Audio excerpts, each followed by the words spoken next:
think. I think so. I still can't get over the idea that this monitor is straight. It, Like, do you feel like you know what it is? The monitor's not straight. The camera. the camera is? Yeah. You got to get used to it. Right. Let's get on with it. Let's get on with We're it. bound to be live by now. We're surely. bound to be live. I think we always need to check that we are live. Standard procedure. Just until I see any lovelies coming through. And obviously, if you do come through, just say hi. Yeah. If you can hear us. Say hello. Richie J's here. Here we go. Awesome. So I would say that means we're live. That means we're live. Just let us know if you can hear us this week. Yep. Hey, Richard. Hey, Angus. I hope you guys are all good on this.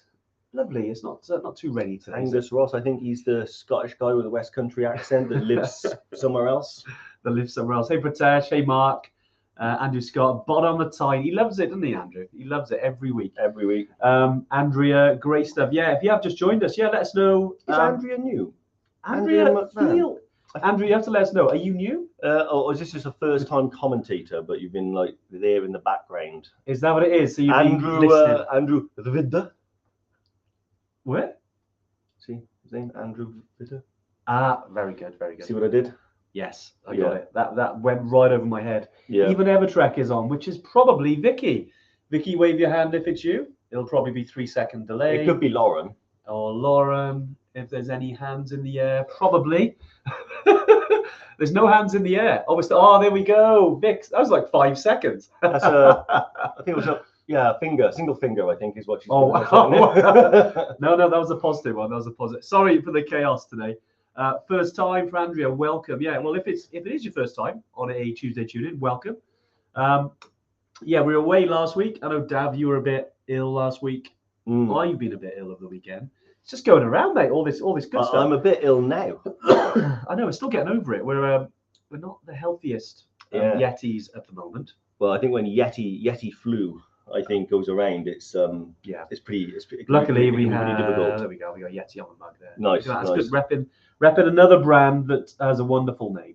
We got a couple of first. So it is Andrea's first time, and it's Andrew's as well. Welcome. Well, I know there's a lot of Evertrekker veterans on here, but basically we've been doing the Tuesday tune-in for the last 4.5 years, basically since another type of flu. Feels like a lot longer. It was a long time ago, but we essentially talked about everything trekking related, high altitude related. Firstly, just from our own experiences, also from our Evertrekkers' experiences as well. We're running trips, which we're doing really, really now. When you guys aren't on, can I get a rebate on my TV license? I think you'll get this. I don't think he does, because we have to pay them a lot of money, those presenters. That's true. Yeah. We don't get anything. We don't get anything from that. Never once had a kickback from Gary Lineker or anything. We do it for the funsies. But I don't think you need a TV license for us on socials. But hey, Andrew, God, if you do need a TV license for this, the world has gone to pot. That is definitely really something wrong. Alison's flying to Kathmandu. Awesome, Alison. Well, look, this TTI is probably more relevant to you. Definitely, because she's already got a question. Ah, nice. Yeah. I did see some. I've got an answer ready for her, but she's gonna have to wait. She's gonna have to wait till we get to the Q&As. But Forest of Dean as well. Funny enough, she's leaving the Forest of Dean. I'm going there next weekend. Awesome. This weekend. Oh, mountain biking. Bit of mountain biking, yeah. You love your biking. Love them. It's your new bike, isn't it? You got it. It's great. You know what? It is a new bike. You know what I love about Forest of Dean? No phone signal there. So when I go there to mountain bike, there's no distractions. And I'm like, Dave, where are you? Yeah. No, all good. Well, look. Firstly, I know we started off on a jovial note, and as always, me and Dave always like to have a bit of banter, especially in the office. But on a serious note, obviously it hasn't been a great week. If anyone's been on social media or seen on BBC News, there has been a lot of bad floods in Nepal, a lot of Asia actually, but obviously in Nepal it's really, really bad, and there has been serious loss of life. So we do want to, our thoughts and prayers obviously are with all the people and families affected. But off the back of that, because we are running trips out there, we have customers out there now. We got Evertrekkers due to go out there this week, like Alison, obviously flying to Kathmandu tomorrow. And we just wanted to talk about it because there's a lot of questions, and we hate to kind of hide behind the curtain as it is. We'd like to just talk about it, and any questions around it as well, because we know it might be topical. It's on people's minds. we know that like over the last few days, we've had quite a lot of contact with Nepal and even our own internal meetings on how best to deal with certain situations, because even though we've been around a bit when it comes to delays and rescheduling, that was certainly fun during COVID, but there's always been kind of impact in some way in each season, but this season certainly seems very challenging. So yeah, we're having to as always, as adventure travel, we're having to think maybe a little bit differently, especially with regards to certain things that maybe might be more difficult for us this year. But yeah, we thought we'd talk about it anyway this time. Yeah, no, 100%. I think it's the weather's gone a bit mad. Yeah. It's got to be climate change in terms of how it's affecting. And I think it becomes more noticeable when you go to the parts of the world that have more extreme weather. Yeah. Places that have monsoon seasons, places that have really cold winters and hot summers. I think luckily for the UK, we're wet. So we're wet all year round. So you perhaps don't notice any change. But certainly for Nepal, I think the issue is this monsoon is arriving later and it's affecting all sorts of stuff. Yeah. So I think that's what it was, wasn't it? It was no, but then we had the extra warming in the area, so we had that lake burst. That's right. It's not been the only kind of flood this year, is it? Yeah, obviously Tame was really bad, which is in the Khumbu region, and a lot of the guides that you would have read about and heard about, I know some of the famous Sherpas. Sorry, I know it's a bit snivelly today, so apologies if you do hear any snivels or coughs. Yes, he flew, mate. Yes, he flew.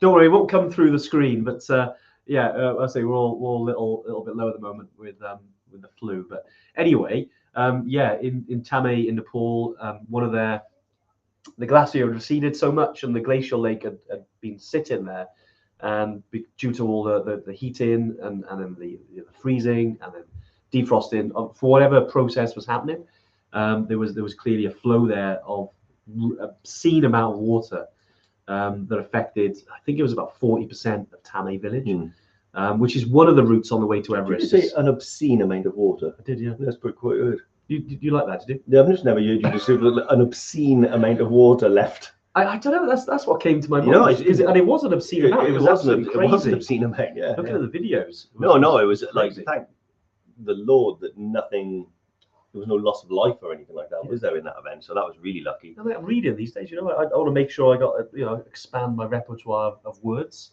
vocabulary. That also vocabulary. Write that one down. Repertoire. Save me 3 words. Repertoire of words. Yeah. Awesome. Hey Kate, how you doing? Good to see you. Kate. Jim, here we go. I know we got some newbies on, but we've also got some veterans. Jim, great to hear from you, mate. I hope life is treating you well. Alison, there's 8 of us going to Kathmandu, so I'm the golden oldie of the group. Most experienced. Exactly. Most experienced. It's all about knowledge, experience. The wisest person in the group. Then the wisest person in the group. Yeah. That's what it's about. Always the wisest person. But yeah, sorry, I know we're talking about Tame there, and obviously recently in the last week, obviously with the floods, which have been really terrible. And I know over the weekend, as things were progressing, we had trips that were delayed for 3 days in Lukla. So on the return down, our first group that reached Everest Base Camp, we're kind of stuck there, and we kind of knew about. We obviously didn't know about the floods, but we knew it was really, really crazy amount of water. Reading some sort of articles yesterday, and the actual measurement of millimeter they had, like in 24 hours, it was like almost a year's worth of rain. It's absolutely crazy, really. A Welsh amount of rain in 24 hours, I would say. And this does. We've heard this a lot over the last several years. There's always a big amount of rain, but apparently this was the most since like 1994 in terms of this amount of rain. So it's certainly kind of very, very different to anything we've seen in our 8 years since we've been here. Since we've been running trips to Everest. So yeah, it's definitely unprecedented in that way. Anyway, I know we're talking about unprecedented and things that happen, but we do hope there is some good coming out of this. And obviously, all of our trips are going ahead. We like even this morning. Yesterday we had clients get to Kathmandu, but there are some challenges, Dave, aren't there? Yeah, no, 100%. I think I'll tell you what. I'll treat Alison, because Tracy's also here, so she's going to know she's going to want to know the answer to the question, obviously, because we for the last few years, every operator more or less has been using Ramachap as their sort of go-to for flights to Lukla. But there's been a couple of bridges and roads and stuff that have been damaged that make the journey to Ramachap, well, you can't do it. It's too dangerous. You can't get over the rivers. 2 bridges have come down as well, haven't they, on the way to Ramachap? Absolutely crazy. So it is crazy over there at the minute. I think that I've spoke to the team in Kathmandu today, and they're very confident actually that they're going to get that up and running. There's a lot of obviously, jobs and commerce that rely on that sort of. It's like a trade route, if you will. So there's a lot of people that rely on that. So they are working on getting it open. Until it's open, we've got to remain flexible and we've got to adapt to the situation. And we've done so pretty much by most of the flights at the moment are likely to leave from Kathmandu. However, Kathmandu Airport does put restrictions, so not everybody will be able to go. We're relatively confident that being our first priority, that'll be where we end up going from. But there's always an element of flying from Kathmandu that's out of your control. And if it turns out that that's not possible, we're going to use a third airport called Janakpur, Janakpur. Janakpur, isn't it? Janakpur, is it? I think it is, yeah, Janakpur. There. I mean, I know you can't read my writing most, but there's not an extra A. There's Janakpur, Janakpur, Janakpur. But we'll be, and just to let everyone know as well, Dave, I know you're going to update the team again, the people who are going next. Oh yeah. So basically, we started the conversations yesterday, and we had some information today that was from the airline bosses that was passed to our team in Kathmandu, and also the Civil Aviation Authority to let us know what the plan's going to be. So the likelihood is that you'll go for Kathmandu. However, if that can't happen, then what will happen is we'll still catch a flight from Kathmandu to Janakpur, and from there then we will get the flight to Lukla. So it's a little extra journey in the morning, but it's easily doable because the first day to Phakting is a short day. It doesn't take very long to get there. It's about 4 hours of hiking. It's not that hard. So there you go. That's pretty much what the plan is. I will be sending out an email to pretty much everyone affected today with a little bit more information as well, just fleshing that out a little bit. Nice. But the important headlines are the trip's going ahead. You're going to get to Lukla. You're going to do your Everest Base Camp trek. You're going to have an amazing time. We just got to remain flexible and adapt to the situation as it arises. Yeah, exactly. And Kate's on here as well, obviously doing. Kate, I know you. Yeah, is it Annapurna? Remind me now. I know there's so much information passing through these ears. But yeah, I'm sure you're going to a different part of Nepal. But yeah, and I think a big thing that I suppose just to open the discussion on, Dave, and it's something actually we've talked about a lot of times. When we've done a Tuesday tune-in, especially around weather and certain things like that and challenges, I think I think it's good to start off as well, is around the adventure element. Yeah. Where we talked about, years ago, we're always talking about, okay, like we've got this idea to get to Everest Base Camp. Yeah. We've got this plan, but the ability to remain flexible is especially when safety is concerned, because when there are floods, when there are certain changes, as an operator, we do like to remain as flexible as we can, and we always like, and this isn't like excuses or anything. This is just basically how we treat adventure travel. We hope, and we're always very transparent on this point. And especially around delays, especially when things, aren't out of the ordinary happen, then we obviously work around that like any expedition would to get from A to B. Yeah, and I think that's where that's come from, isn't it? And I know Anuj, we were chatting this morning and yesterday, it's even evolved in 24 hours, isn't it? Yesterday was different than today, 100%. I'm getting daily updates, so every time. Yesterday I sent out an update with the information I had. Today I'll be doing the same, and tomorrow if it changes I'll do the same again. Yeah. But you are right, the flexibility is one of those things, and actually this is one of our challenges really when we're trying to we are fair to every customer, but then sometimes it's the perception of what's happening is a little difficult to understand when you're actually on the ground in the midst of it. Yeah.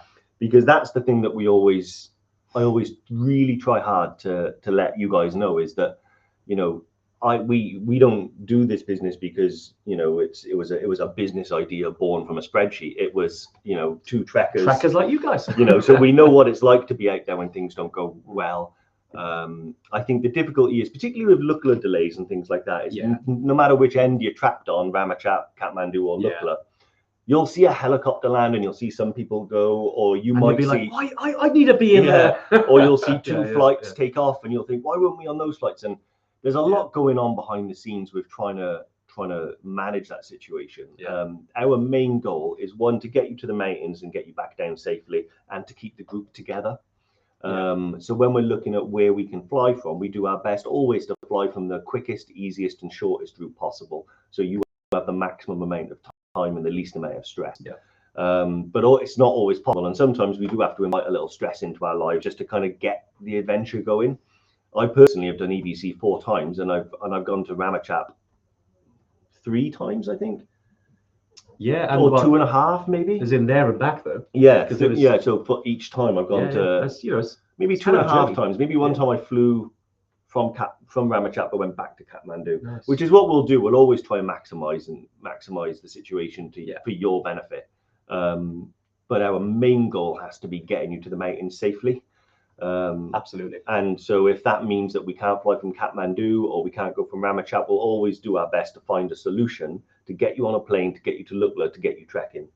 And that's it, isn't it? And it's a really, because as Dave said there, we know what it's like, when you're planning for it, you're working for these trips, and you go in there, you're like, and you almost envisage and you can picture what's going to happen, which is great because that's part of the challenge. And you're almost, sorry, this is a relatively new. This used to be your hat, Dave, but it's I need a. Yeah, I wasn't shrinking a bit. You borrowed it, didn't you? I wasn't showing the green, so it's yours now. I know, mate. It's great. I've gifted it's it a great to hat. That's why I'm jigging it a bit. It's not quite fitting. That's from Kathmandu.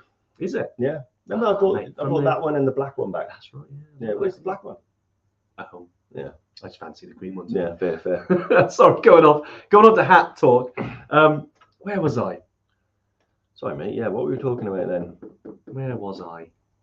This is definitely a large pause. This is why it's live TV. This is which by the way, you do have to. And this is like and great questions, by the way. And Stephen, don't worry, mate. Any questions, all good. We will come on to them. That's what I was going to talk about. Yeah. So because we've been through these journeys ourselves, we've pictured what the trip is going to be like, and then when something kind of, especially I think, who was it there? I think it was. I'll just bring up whose question was it? I think it was Mark actually, when he mentioned, and it's probably right because I can imagine where Mark's coming from, around will we stay in Kathmandu the night before flying from Janakpur, and exactly, because you want to know that before you arrive, right? But this is where at the moment these are all parts being fleshed out, and even us, like we'd say, okay, yeah, good question.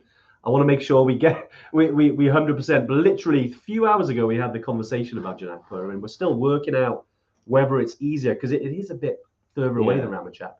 Do it the night before or the day of, and in reality, I think the likelihood is they'll stay in Kathmandu. Yeah, stay in Kathmandu, and it'll just be an early get up basically to get that flight. Yeah, exactly. Yeah. You'll probably be getting up at about 3:30. Yeah, head into the airport. It's an early one, and then getting a flight to Janakpur. Now the flight is a bigger plane. Yeah, it's the ones they use for all their domestic flights in Nepal. So it'll carry a lot of people, not just Evertrekkers. Once we arrive then at Janakpur, we'll all segregate off and under the control of your guide and our team and get you to the flights. I think that's the one thing which I could probably just say over and over again is we have to remain flexible. Yeah. Both us and our Evertrekkers. So in these cases where the weather, especially with weather, is playing its hand, you have to expect the unexpected and kind of like live life on your toes a little bit, because we've had it. Yeah, we've had it before where, you think, oh, okay, we're going to go out for a few beers tonight because we don't have to get up early tomorrow, and then all of a sudden you'll get a call from the team saying, by the way, plans have changed, you have to get up at 3:30, and you're like, oh my god, and it's but you are right, and I think it is I think as long as you guys and ourselves and the team in Nepal remain flexible and be ready to move at a moment's notice, and things might change and things like that. That's the nature of adventure travel and weather. Yeah, exactly. And especially when it's like as crazy as it has been, because especially when there's people that who sadly have passed away over the last few days because of the floods. You realize then how serious it can be, and it's certainly it's made us kind of rethink a few things. Like, you know, we could rely on helicopters, you know, to get us there. Obviously, it's a lot more expensive. Anyone that's ever been in the Everest region, you will see a lot of helicopters out there, and they are a bit like taxis, aren't they? They're kind of like taxis, yeah. Usually, kind of getting either kind of any form of packages or anything that gets flown to the mountains, sometimes by helicopter, and sometimes you can kind of get in the return journey. It's a bit crazy, really, how it works. But Yeah. in an event of doing that, and that's why I was talking about helicopters, is that although it's not first port of call, it's an option at some point. Yeah. Especially with weather delays that we've had, and you never know if it's going to be the best option, because you can't exactly pre-book these things. You have to essentially at that moment, we have to almost organize it with a helicopter company. That's the big challenge when so for instance, if we go back to the spring, every season there's always some weather element that we need to manage. We had a group of about 15, 16 people who were stuck in Lukla. And the issue we have is that when the flights to Lukla stall, they're cancelled because of weather. That affects so many different things. So there's people in Ramachap, there's people in Kathmandu, there's people in Lukla. There are people up in Namche that have heard that there's no point descending because they won't be able to get their flight. So and in every one of these destinations, there's people calling for helicopters. And there's only so many of them. And then you've also got all the scheduled deliveries of supplies, and more importantly, the high altitude rescues that are still taking place. So in amongst all of that, you are getting, you know, naturally, I've been there and I've been like, where's my chopper? You know, but asking for one, and you'll see them land and you'll see other groups, you know, kind of get in them, and you'll wish it was you, and you'll wonder why us? and you'll wonder why it's not. We are actually really good in terms of being able to get them, but it's not a guarantee. And the reason is because you do enter this world of, there's probably over 1,000 operators, all of them calling at the same time to try and secure this ride. And what we want to do is, one, make sure that it's still safe to do so. You know, we don't want that chopper to take off with a financial incentive into weather that it's not really safe to do so. There are strict regulations around it, but, you know, these things happen in the Himalaya. The second one is, you know, we want to make sure that the price that we're getting for you guys, because ultimately it's the customers that are responsible to pay for the fare, is not sky high, because they'll say, oh, well, I've got a fare, you know, up to here. And then someone will say, well, I'll offer you twice as much if you pick up my guys. And then you get into this crazy bidding war. And then you end up with issues with insurance where they know, well, it's about £1,000, isn't it, on average? And you've been charged £3. So, you know, so we want to remain ethical, and we want to remain, you know, with safety at the you know, the height of all of our priorities. And Rachel makes a good point there, Rachel Howlett, but it's all part of the excitement. Exactly. And that's a wonderful way to frame it, because, you know, if you go into it with that, like, oh, okay, it's all part of the adventure, and it is exciting, you know, with certain things and certain obstacles that you just got to overcome, because, you know, these trips are challenges, and it is right. It does add to it.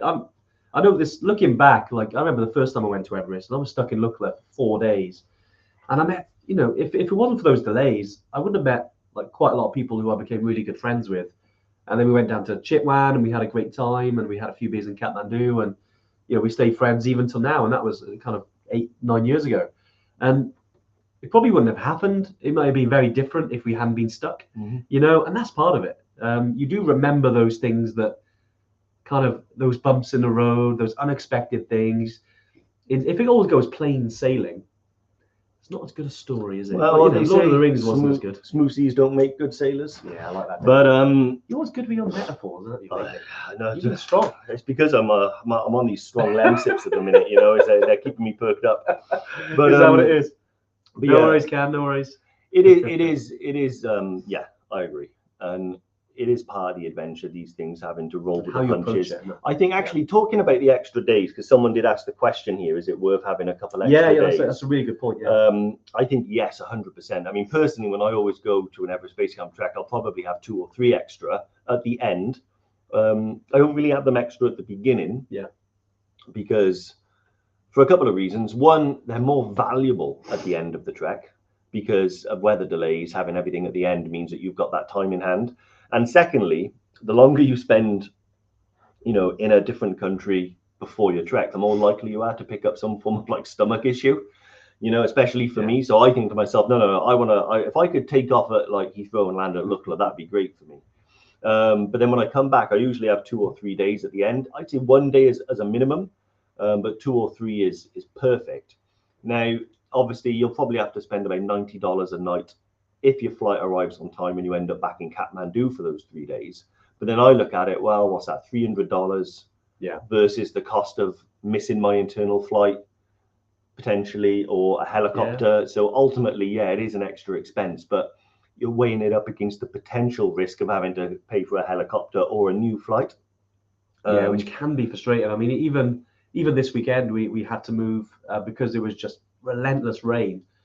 We had to, essentially, our team in Nepal had to help because the Wi-Fi went down, which is rare. And if the Wi-Fi goes down and all the signal goes down in the Everest region, it's very difficult then to kind of move your flights and stuff. So our team managed to kind of change a bunch of people's flights this weekend, which was great. Obviously there's some small cost to it, but it needed to happen because there was no chance people were going to get down. They were stuck. And that does help, doesn't it, in that way? Oh yeah, like I've been stuck in Lukla and I knew I had 2 days extra, so I'm like, that's fine. Don't worry about it. Exactly. It's all good. Diane makes a good point. When life gives you lemons, you can choose to make lemonade. Exactly. Love that. I want to put that on a t-shirt, Diane. Diane, I hope all is well. Good to see you last week as well on the Summit Zone call. Always great to hear how you're doing. Awesome. I know not long into your trip either, but it's a good point. I saw a quote as well, because as Diane said that, do you want to hear mine? Yeah, go for it. You can cry in a storm, or you can dance in the rain. Yeah. I know. It feels like it needs to be a third bit, but I quite like that one. No, it's pretty good. Yeah. But obviously, I would say don't be the highest point in the landscape whilst you're dancing. That's very true. But other than that, good advice. I like that one. Yeah, I mean, I prefer Diane's, but I just thought about that one. Yeah. I think. One other thing as well I wanted to talk about as well was insurance as well. Yes, it's a real biggie, and actually things are developing now, because I think what is going to start to happen because of these weather delays is certain insurance companies are now going to potentially not cover like missed flights due to weather. So what I'm noticing now, and what I've been reading quite a lot of, is people are getting like potentially more than one policy. So what they'll do is you'll get your high altitude insurance policy, and that may cover weather delays with Lukla and things like that. But other people then are like usually potentially talking to the airline. Okay, there's a potential risk of this happening. Can you offer me some sort of cover if I have to change my flight? Sort of additional premium. And I usually find that if you're booking flights and you go with, say, Qatar, you can probably get them cheaper if you go through an agency. But going directly through the airline is always the best way to get any help if you need to rearrange anything. And I did read something where I can't remember which airline it was, but they called them and they said, look, there's a potential that I might need some flexibility, and then they can build that in. So for a small fee, if you miss your flight, you're able to change it. Yeah, it's really good, isn't it? I know one time with Air India, I don't know if this is back in 2016. But I changed my flight, and it cost me £100, I think. Nice. And I changed it to come back a little bit later. Usually you can. It's you can change your flight, and it can be cheaper sometimes. Thing is, it's not always possible, depending on the rate that you book on, because some of them are like, because it's so cheap, you get it at a certain rate and there's no flexibility. But if you pay a bit more, you get a little bit more flexibility when you book the flights. Exactly. And I think so. Do check that, definitely. Often when you're buying the flight as well, that you can see certain options for it, can't you? Like the basic package or like the premium package for the flights, and it does cover those type of things.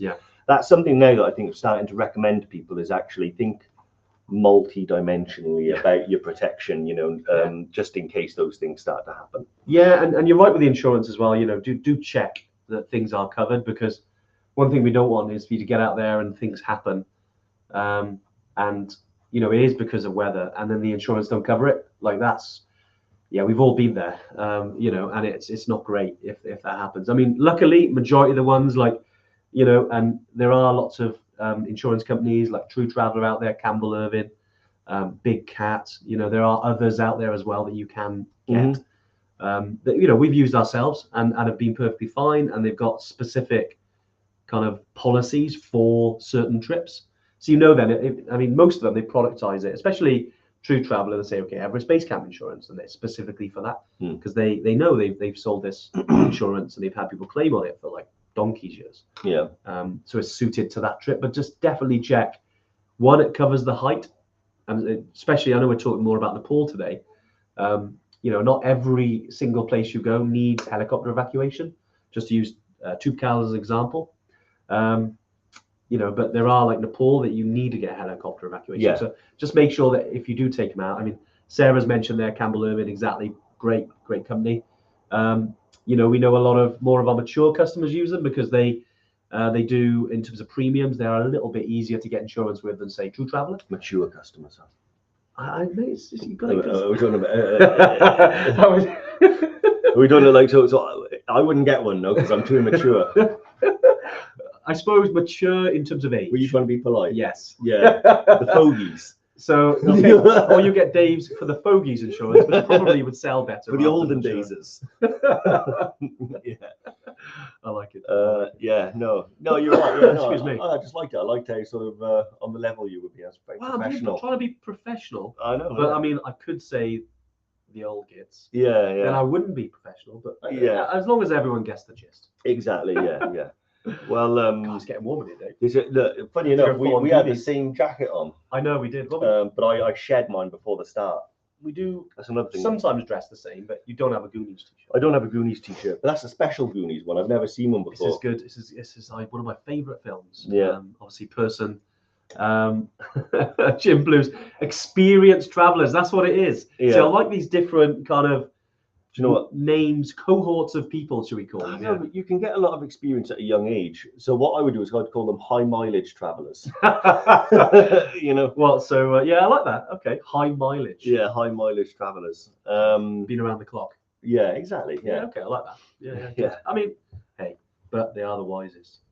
They are the wisest. Yeah. No, I would much rather trek with a bunch of mature trekkers than a bunch of whippersnappers. Yeah. Because the thing is like I've never really had the mindset of a whippersnapper. I think I've always been old in my mindset. Even when you first went to base camp. Yeah, because I'm nice.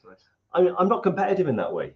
Yeah. So I just want to get this is what I really like about like when you do trek with the olden days is because they're competitive with themselves. They want to see if they can challenge themselves to reach a goal as opposed to beat someone else there. Yeah. And I think that's always been my mentality. I don't care if I win or lose a race. I'm more important about whether I finish. So and I think I like that, Dave. And you get that with the olden days. They're like the olden and so when you trek with them, there's a bit more perspective on what's in.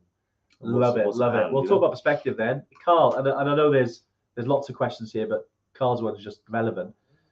What's the upper age limit for high altitude? Andrew. Ooh, Andrew is official. Only my parents call me Andrew these days. But it's when it comes to upper age limits, there aren't really, as long as you can get insurance. People in there, not with us. I think the oldest, there was a gentleman called Alan, I think he was 75. Or was it Dave, and Dave Balmont as well? Mm-hmm. There's been a lot of people into their 70s who have been to Everest Base Camp, for example. I think certainly, as long as you're physically capable, because like my dad's 60, and I know that he's got some friends who certainly wouldn't be capable. My dad would be. He's fit as a fiddle. He's probably fitter than most people in our age. But certainly when it comes to, it just depends. If you're out there in the mountains, you're regularly walking. If you look after yourself, yeah, definitely. So there's not really an upper age limit as such. It's more about, as long as you're fit and able, and you want to do it, and also you can get insurance, then go for it. Yeah, definitely. I'd hate to tell anyone not to do something. It's like life's too short, and you've got to get out there and do these things. It's one of the reasons we run these trips. We all get these urges because we all got busy lives, and we've all got families that we've got, or maybe businesses we run or work that we have and normal life stuff. But it's great to have these other things to go and do and experience and have those memories. That was a brilliant answer. I think he was asking Andrew Scott, which is why I think he called you Andrew. But that was a good answer. Brilliant. Oh, because there's too many bloody Andrews. But no one is. All right. So you'll be Andrew. Then. I'll be Andy. Andy, is it? Yeah. Is that it? Yeah. You're not Andrew. Well, see, Jim has directly don't even experience travel as Andy. So there we go. Yeah. What about Drew? No, I think that when I used to teach scuba diving years ago, people used to call me Drew. Yeah. And AJ. The middle name's John. Andrew John. Yeah, you could do it. Yeah, that would work. But Andy's fine. Yeah. Yeah. It's all good. I've been called worse. It's all good. So So moving on now. Sorry, Dave. I know we got caught up in names. Yeah. One of the other things I wanted to talk about, which was a bit practical, it's a bit down to earth actually. Equipment. Okay. I wonder when you're going to move on to equipment. Only because I'm thinking you need to be prepared now, because some of the pictures I've seen there's heavy snow. Literally, you're telling me to be prepared. No, not you. Not prepared now for what I'm about to say. No. I think just thinking about again, you should have everything you need anyway as part of your standard pack. But it's just to reiterate, pack for 4 seasons. Yes. Almost certainly on every Everest Base Camp trek, you're going to be hot, cold, wet, and what's the other one? Dry, windy. Yeah. So.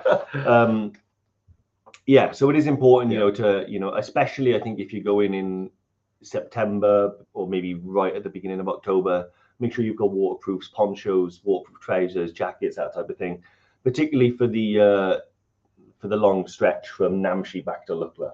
Or umbrellas, Dave? Umbrellas are class, mate. And I will. It's not standard equipment, by the way. This is just Dave's optional piece of equipment you used a few times.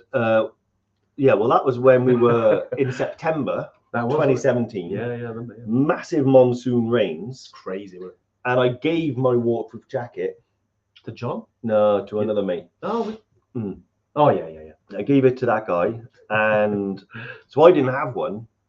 Well, I did have a jacket, but it wasn't waterproof. But this rain was obscene. It was. It doesn't matter what equipment you've got. Sometimes you're gonna get wet. So I walk into a little shop. Yeah. And I said to the man, I need an umbrella, and I'm willing to pay hard cash. and he basically gave me his umbrella for, I think I might have paid him like 2,000 rupees. You paid a lot, and probably more than it. Yeah. And let me tell you, I was like, the reason I did it was because I saw a Sherpa coming the other way with an umbrella. I remember that. And I'm like, hang on a minute, if it's good enough for him and he lives here, like I'm gonna follow this man. He's clearly a legend. So it did work well. Because I remember your dad was en route back to base camp, and he was. What was it you said about your dad? Well, he moves so slow that moss grows on it. Yeah. Well, But we bought him a yak bell in case we lost him in the mist. But if you remember what happened, it was like everyone sort of stretched out. I hung back with him. Yeah. So I was deliberately walking slow in the rain. It's horrendous. But I had the umbrella.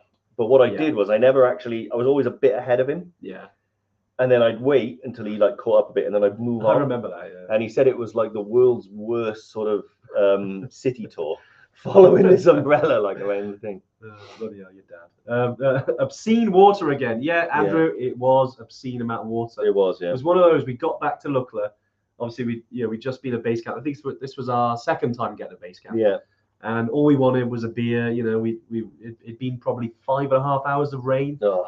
But it's part of the challenge, and on the way back to Lukla, there's quite a bit of up, which seems mental because it's the end of your trip, but it is about 200-300 meters of up from Phak Ding, which takes you about 3 hours. And we just wanted to get back. It was one of those, and you just get back, crack open a beer, but you soak in, but you just feel so good. You've earned that. I've never been as wet as I was that day. It was very wet. It was obscene. It was obscene. I remember getting back and just thinking, all I want is that hot shower in Lukla. Of course, no electricity. Shower wasn't working. No. So I just stripped off everything, threw it in a plastic bag, and it sat there till I got back to Kathmandu. Was that the night I ended up breakdancing? Yeah, we had a big party. We all knew that there was not a hope in hell that we were going to get a flight in the morning. Yeah. So we thought, well, we'll just cut loose and we'll try some of the local Raxi. Yeah, and if anyone does want a bit of a party in Lukla, try not to do the caterpillar. I almost passed out. is it called the caterpillar? It's the worm, isn't it? Oh, the worm. Yeah. What's the caterpillar's when you lie down and you just kind of like. That's what it looked like for me. Yeah. Doing the worm. That's probably what it did look like. But that was good fun. That was cracking party. Yeah. Again, that's making lemons out of lemonade. No, making lemonade out of lemons. Yeah. We had nothing Almost to do. I had. We knew we were going to get a lie in the morning, so why not? Yeah, exactly. And again, approached it. Let's have a party. Yeah. But it was one of those things, I think, and especially in that area that, and if you are due to go out there, once the monsoon, it's kind of weird, but once the monsoon does kind of let everything out, because there's a lot of heat, especially in the Indian Ocean, as it comes closer to the mountains, it obviously comes big storms, monsoon, which is where it comes from. And once that kind of dumps, normally after that, there's a period of good weather. So we're fingers crossed that over the next kind of 4 to 8 weeks, there's that good weather, because I know some of my favorite times of trekking. I know I went in November, and I've been twice in October as well. And certainly, as the months move on, especially post monsoon, it can be amazing. Like I look at the group that almost got to EBC the other day. That the snow was epic. Oh yeah, absolutely fantastic. It looked immense. Which also, I mean, for us, we were like, oh man, we'd love to be there right now, but it obviously makes it a bit more challenging. Yes, I mean, it is tiring when you're walking through deep snow. Yeah. There's no question about that. Altitude, Like, when you've got a lot of trekking to do, and if it's knee deep, it's like, oh my god. Yeah. Like you want that rock hard stuff and crampons ideally. Yeah, but it was just fresh. But it was snow, just fresh dump, just soft. I mean, I would have fashioned skis. I was gonna say it'd be awesome, wouldn't it? I mean, there's a lot of rocks, mind. I do want to ski, like somewhere like the Himalayas. That'd be great. I mean, I don't know if I've got the skills to do it, but maybe I could find a mountain that was a bit safe. There's space out there. I always wanted to do Mera Peak, ski down Mera Peak, but I mean, you've got to know what you're doing. It's tough. Yeah. I mean, it'd be great though, wouldn't it? Because you get down quick. That's it. Yeah. You'd have to. I know, looking at some of the people who've done it already, they've had to wear oxygen off Mera Peak just because of the physicality of it. Well, mind you, there was those people. I actually think she passed away now, but she was an amazing skier. She skied down from Lopse. Yeah, I saw that. And you know what? I was there. In 2018.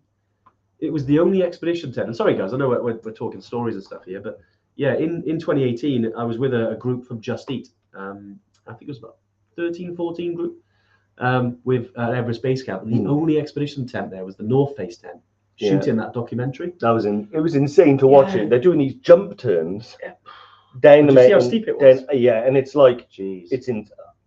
The thing is, though, you go to the Alps. Yeah. Go to a steep black and jump turn.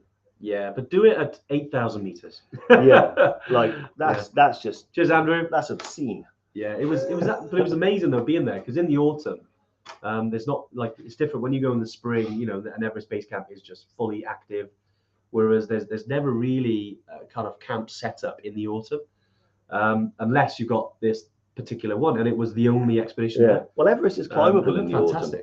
Yeah, no, it is. Yeah, it's just a lot of snow. It's just a lot of snow and it's cold. Yeah.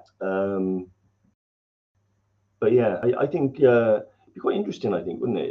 Just have it that quiet. Yeah. But then when there's lots of people, you do have that extra security. Like they help each other out, the rope fixes, all of that sort of stuff. It's rare that it does happen in the autumn, but it goes to show as well that. And I think it's the ice field, isn't it? Is the problem, and honestly, it's the snow on top. Looking at the people who have done it before, and I remember that. I forgot the lady's name now, but she passed away. I think it was on Manaslu. Yeah. I think there was an avalanche.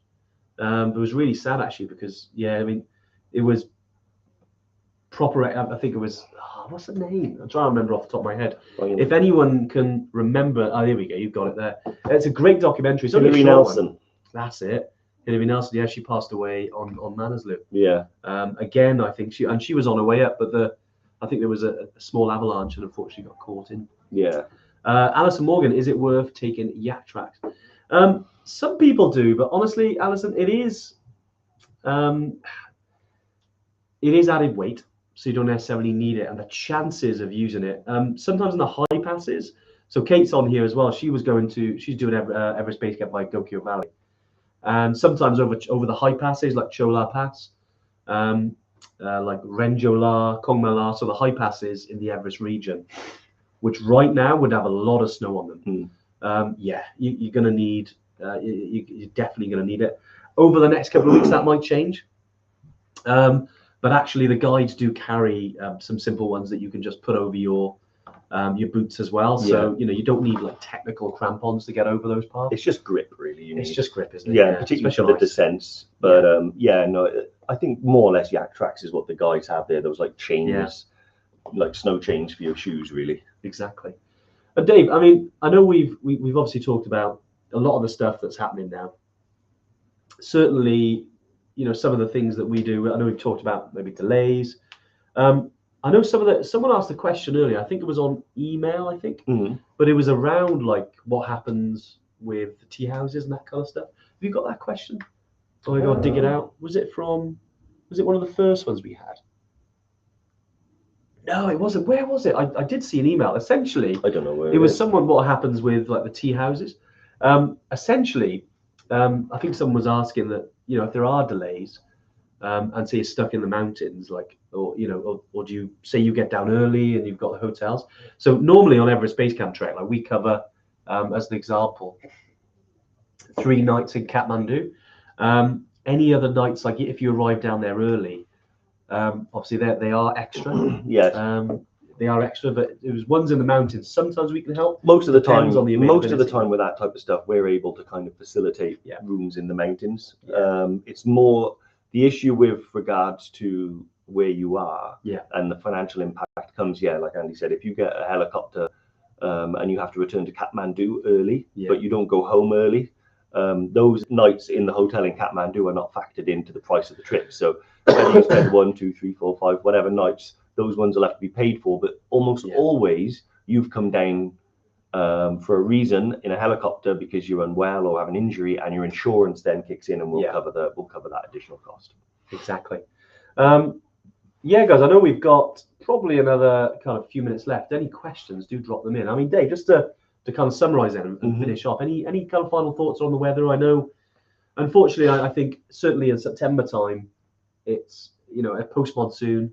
It's not going away every year, this, with regards to there's unfortunately it might change some of our plans. I know we're trying to work with the aviation authority on potentially working out some other solutions, but again, I think Nepal, I think we got very lucky for a very long time with stability with regards to weather and earthquake and things like that.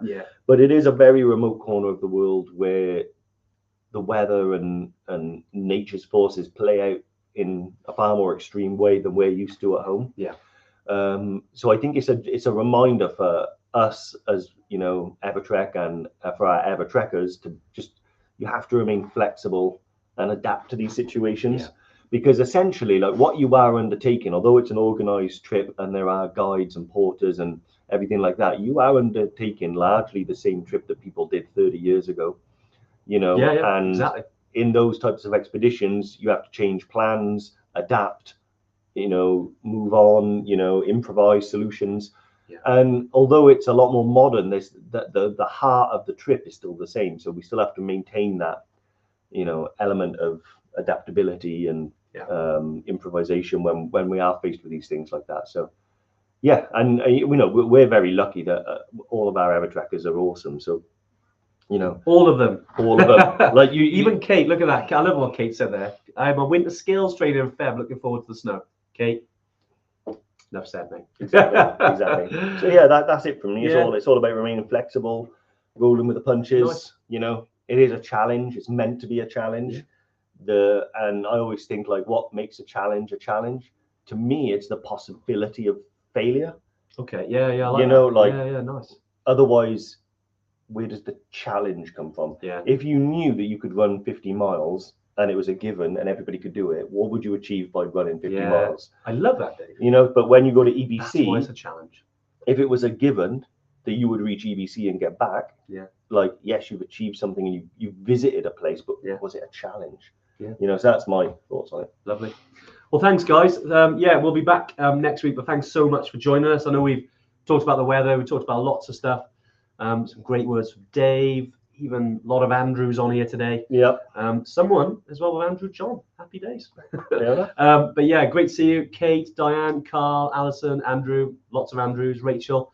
Thank you so much. And look, last words, I think, obviously to all the families out there and the people affected by the floods. I know there's, we're hoping the things kind of get back to normality as things move on. But thanks to everyone who's coming on trips with us. We're obviously working super hard behind the scenes to make sure it's all good with what's within our power.